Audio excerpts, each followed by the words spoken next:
The coronavirus pandemic has led to schools, colleges and universities to close, with major disruptions in the public education system.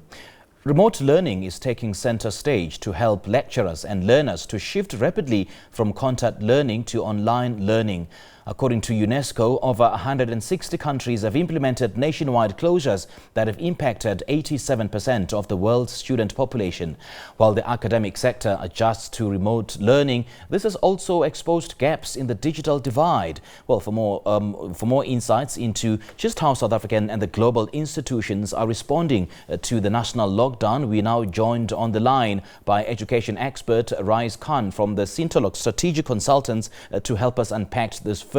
Raees Khan, a very good afternoon to you. Thank you so much for joining us. Welcome to SA Today. First of all, what are the education systems and institutions globally and in South Africa doing as a response mechanism to the national lockdown to ensure that learning can still take place? We've seen a couple of days ago the Higher Education Minister, Blade Nzimande, saying that they will not allow the 2020 academic year to just pass them by. Hi, good afternoon. Thank you for having me, and good afternoon to the listeners. Yes, so as we know, the situation is quite intense and dynamic at this stage. So education institutions are doing a lot. So we look at education institutions partnering with telecoms and service providers to ensure access is promoted through zero-rated sites. Now, I think the default response then is to the migration toward online learning. But we should understand that it does have its limitations and challenges, because there are these surveys being sent out to students, requesting students to give insights into their situation. But the bulk of these surveys are being administered online, which means that the students who are most vulnerable don't have access to those surveys, and are once again somewhat being rendered excluded from these surveys and participation. Now, Raees, in South Africa, Minister of Basic Education, Angie Motshekga, said the next coming weeks are very crucial, to see how the virus has been curbed, to reopen schools and learning institutions. So in the meantime, how can parents and students engage in remote learning while we wait for the lockdown to end? Look, the DBE has been amazing thus far with their swift responsiveness, uploading materials onto the DBE platforms that are accessible, also zero-rated. They've engaged with the media, have dedicated TV and radio stations to support this. But we need to understand that homeschooling, or the home system, is not a school. Learning does not take place in the classroom. All parents can do is support their children, make sure that they know home is a safe place, it's a safe environment to learn social skills and to just be themselves and just really give them that support. There are challenges with this trend of remote learning, Raees. How do we now navigate through this transition successfully? The fact that not so many parents and students are accustomed to this form of learning, and then there's the issue of access to internet, for instance, at some disadvantaged communities, and the issue of the high data costs in South Africa. Yes, of course. So access, network, data cost, infrastructure is indeed an issue.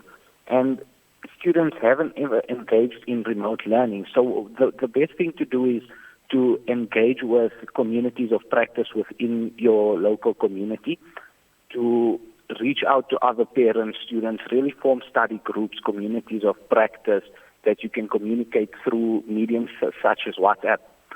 And there is no unification of standards. There is a lot being done. Like I said, the DBE has enabled TV stations, radio, that we can access. And that's just about it at this point, until platforms really take shape and give us more access to that. And in light of remote learning that we are seeing emerge at this juncture, just how are exams and tests being conducted? Because we have to keep in mind that different institutions offer contact learning while others are doing online courses only. Do share some perspective on this, Raees.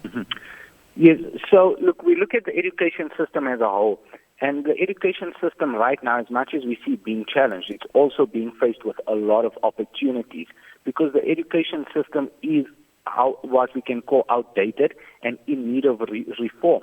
And one of those large characteristics of its archaic structure is the formalized exams and tests that are characterizing student capabilities on marks. So a lot of institutions are moving towards online exams or online portfolios, continuous assessments and assignments. And ideally, we should be thinking at this point of thinking as assessments differently, where assessment is not just a hegemonic structure that defines the student capabilities, but rather encourages self-mastery and reflection, where we see assessment not only as assessment of learning, but assessment as learning and assessment for learning. So the way we think about and appropriate assessments in this regard from a fundamental perspective should be changed. And this is part of the opportunities rather than the challenges that the education system is posed with. In this context, I mean, this pandemic forces the education system to look at new reforms. So in this sense, what could be identified as new opportunities for the education sector? Look, so let me put the broad starting point that the focus should not be on technology. The focus should be on improving the quality of education, perhaps in this case through the appropriation of technology. And this then gives us the opportunity to really reflect, rethink and rebuild our education system in a manner which is more responsive to the learner needs and diverse attributes. It gives us and presents the opportunity to remodel the foundations of the current education system. And it gives us the opportunity to provide students with the opportunity to engage in Industry 4.0 practices through learning with and through technology, thus bridging the gaps between education industry practices and industry demands. Let's talk about the digital divide as well. I mean, as there are many students, as I mentioned earlier, on the other side of this divide who may not have access to resources like computers, like Wi-Fi and the internet. How then do we attempt to bridge this gap, given the fact that we are forced to ensure that remote learning continues?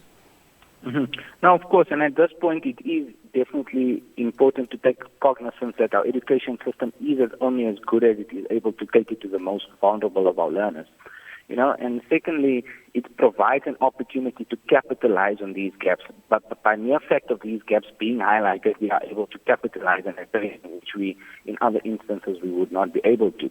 And by doing so, we are able to ensure that we are able to meet the demands of these learners and how they learn, and building the capacity to enable them to learn through Industry 4.0 methodologies. And that means investing in infrastructure, investing in partnerships, really providing students with the opportunity to build on the skills and capacity and access issues that they are lacking. Well, I suppose then that this virus is sort of piloting whether online learning or remote learning will be successful. Should we see or hear success stories emanating from, remote learning? Do you think this will be the way to go after the coronavirus pandemic? No, definitely, Simpiwe, and it was, I think, just about 3 weeks ago or something that I was in studio. And I said at that time that, universities, as we know, might not exist in 20 years from now. And at this point, little did I know that it was just 20 days from then.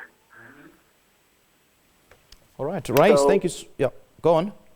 Yeah, no, so look, it's just about employing international best practices, learning from each other, encouraging positive engagement, and really just sharing globally best practices. All right, education expert Raees Khan from Cintolox Strategic Consultants. Thank you so much for joining us. Much appreciated. Thank you so much.